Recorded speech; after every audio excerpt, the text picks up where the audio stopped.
इकडे बघा सरळ बघा. मला सांगा की त्याची प्रथमदर्शनी प्रकृती कशी आहे, कसं झालं? आज सकाळपासूनच थोडीशी प्रकृती खालवलेली आहे. आज उपोषणाचा 4था दिवस आहे. तर त्या अनुषंगाने त्यांचं जे BP, पल्स आणि रेग्युलर जी तपासणी करत असतो ते सकाळी BP त्यांचा बराचसा खालावलेला होता. 84/54 म्हणजे खालची व्हॅल्यू बरीचशी कमी होती. त्याच्यानंतर परत एकदा आता ब्लड शुगर आपली रक्तातली त्याची बघण्यात आली, तर ती पण 70 झालेली आहे. म्हणजे ही बरीचशी खालच्या साईडला आलेली आहे.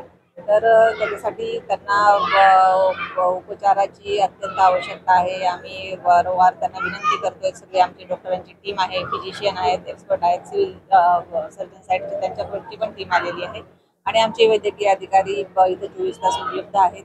परंतु त्यांच्या विनंतीला त्यांनी आमचा नकार दिलेला आहे तुर्तास तरी बघूयात, प्रयत्न करू काय उपचार आपण यांच्यासाठी उपचाराची काय दिशा ठरवता येईल. मी डॉक्टर जयश्री भुसारे, जिल्हा आरोग्य अधिकारी जालना.